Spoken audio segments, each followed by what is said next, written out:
Olá! Muito bom dia! Eu sou o Pedro Quintão e esta é mais uma mensagem da série Café com Fé. Aqui você começa o seu dia sob as bênçãos do Altíssimo. E hoje é quarta-feira, dia 15 de maio de 2024. E eu tenho uma palavra do Senhor diretamente para o seu coração. Meu irmão, minha irmã,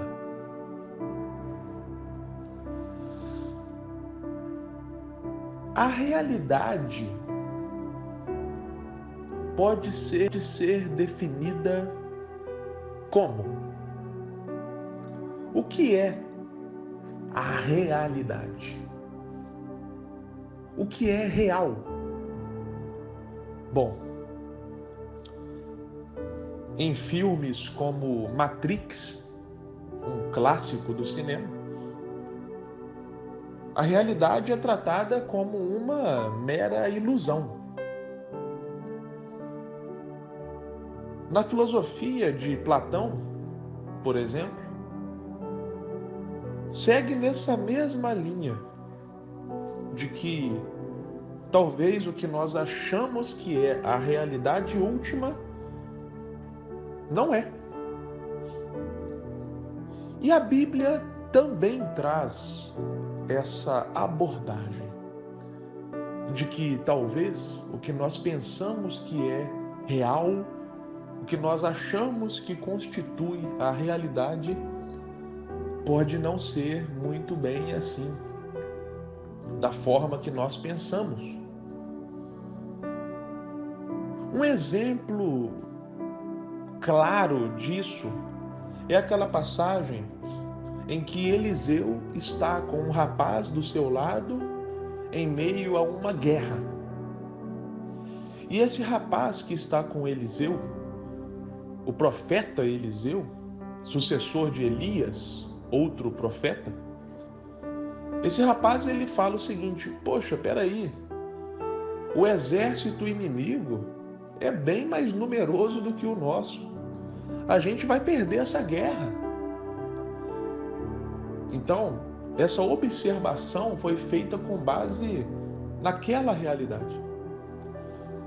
Todavia, a Bíblia conta que Eliseu orou para que aquele rapaz pudesse ver de maneira mais clara, para que aquele rapaz pudesse ver a realidade como ela era. E isso aconteceu. Os olhos espirituais daquele rapaz foram abertos e ele viu o contrário do que ele achava, que o exército deles era maior do que o exército inimigo. Por quê? Porque ao lado deles haviam vários anjos batalhando em favor daquele exército. Ou seja, a realidade não era o que se apresentava ali de forma imediata, mas a realidade era algo mais profundo, era algo que não se poderia ver de uma forma imediata, que teria que ir mais fundo para poder então chegar a essa verdade. E volto a perguntar, sabendo agora de todo esse pano de fundo, o que é a realidade? Eu citei aqui o profeta Elias, então vamos falar um pouco mais dele. Diz a Bíblia que, em dado momento, Elias foi ameaçado por Jezabel. Jezabel era a rainha da época. E Jezabel falou que em 24 horas Elias estaria morto. E Elias foi impactado com toda aquela situação, a ponto de ele refugiar-se em uma caverna. Muitos especialistas afirmam hoje que Elias estava com depressão ou com uma grave questão emocional. E de fato, os sintomas são similares. Quem encara esses problemas emocionais, esses desafios emocionais, muitas vezes se refugia, muitas vezes não quer muito contato com o mundo exterior, não consegue ter uma normalidade de vida, não quer estar ali na movimentação do dia a dia. E Elias fez isso, ele fugiu do mundo. Fugiu no sentido de quis sair fora e entrou numa caverna para refugiar-se. Elias não queria nem se alimentar, e este é um outro sintoma de uma pessoa que está enfrentando uma crise emocional. Não querer se alimentar, não querer, às vezes, tomar banho, não querer cuidar de si mesmo. Então, por isso que muitos teólogos e especialistas da saúde mesmo afirmam que Elias estava enfrentando uma depressão. Só que, em dado momento, Deus fala com o profeta Elias o seguinte, conforme está registrado no primeiro livro de Reis, capítulo 19, versículo 18. Também conservei em Israel 7.000, todos os joelhos que não se dobraram a Baal, e toda a boca que o não beijou. O que significa isso aqui? Vamos lá. Elias, ele se achou sozinho. Tanto é que ele se refugiou. Ele falou, poxa, tudo está acabado, minha vida acabou, já era. A rainha, que era a minha cabeça, não tem ninguém aqui para me ajudar, não tem ninguém para estender a mão, eu estou sozinho. O que me resta agora é esperar o fim chegar.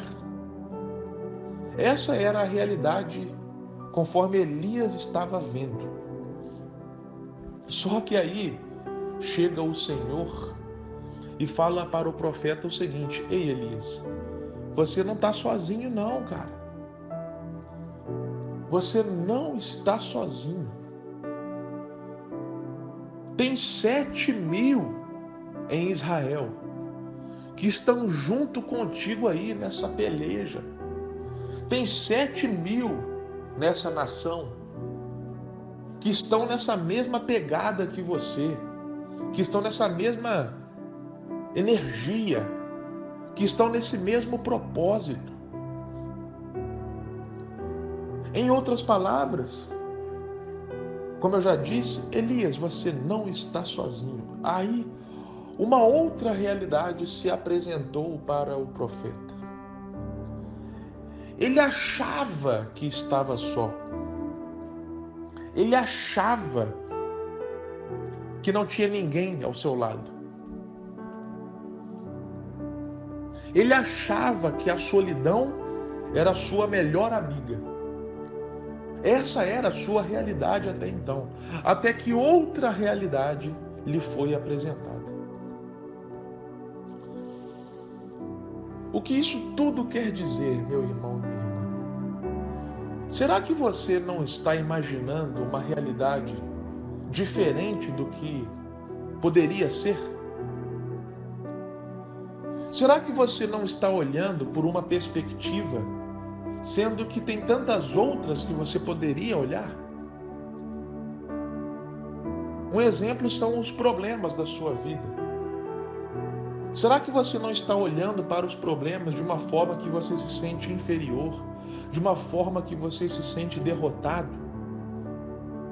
E não olhando para os problemas como desafios que te fizeram crescer, como oportunidades que te fizeram maduro, como é hoje? Quer um exemplo claro disso? José do Egito. José foi vendido pelos próprios irmãos. E depois dele ser vendido, esse ato dos irmãos de José desencadearam todos os outros atos ruins que aconteceram com José. José foi preso, José foi esquecido. Somente anos depois é que José virou realmente governador da nação do Egito. E já governador, José teve a oportunidade de estar de frente para os seus irmãos, que lhe causaram tanto mal.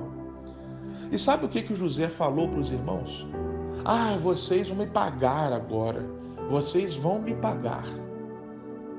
Agora eu vou me vingar de vocês, porque vocês acabaram com a minha vida. Nada disso. José virou para os irmãos e falou assim: Ei, não foram vocês que me mandaram para o Egito. Foi Deus que me mandou para o Egito. Ou seja, José viu na atitude dos irmãos, ao invés dele olhar numa ótica ruim, ao invés de José ter visto a realidade de uma forma X, José viu a realidade de uma forma Y. José não viu aquela realidade que ele viveu como algo que fora lhe causar um mal. Mas José viu aquela realidade de uma outra forma, como um degrau ou uma escada para a sua ascensão. Então é por isso que eu quero te dizer algo, meu irmão e minha irmã. Você cria a sua realidade. Isso não é aqui um positivismo barato, não. Olha só o que diz Frederick Travis, que é um neurocientista norte-americano. Somos nós que criamos a nossa própria realidade. Ela não é formada por objetos concretos externos. O que acontece com esses objetos é que podemos conectá-los com o nosso entendimento de mundo, com experiências e impressões do passado. Constantemente estamos criando esse tipo de realidade. Então a realidade é criada através da nossa mente. E isso não significa, óbvio, que você tem poderes mágicos de eu estou olhando aqui para uma cadeira. Se eu pensar muito, essa cadeira vai sumir. Ou essa cadeira vai virar um vaso de flor. Não é isso. Você cria a sua realidade no sentido da forma que você aborda ela, da forma que você resolve ou que você decide acreditar como as coisas são. Como Davi e Golias. O exército estava vendo Golias a partir de uma ótica. A realidade para o exército que ali estava era uma, que Golias era um gigante amedrontador, invencível. Agora, a realidade para Davi era outra, que Golias era um incircunciso, que poderia ser vencido como foi vencido. Então, você cria a realidade. A forma que você vê o mundo, as coisas, as situações, é contigo, é com a sua mente. E se eu puder te dar um conselho, lá vai. Forme a realidade a partir do que diz a palavra do Senhor. Um exemplo simples disso é: você pode enxergar o mundo a partir de notícias de que tudo vai ficar mal e vai de mal a pior e vai acabar mal, ou você pode enxergar o mundo a partir do que a Bíblia diz. Como diz Billy Graham também, né? Eu já li a última página da Bíblia. Tudo vai acabar bem.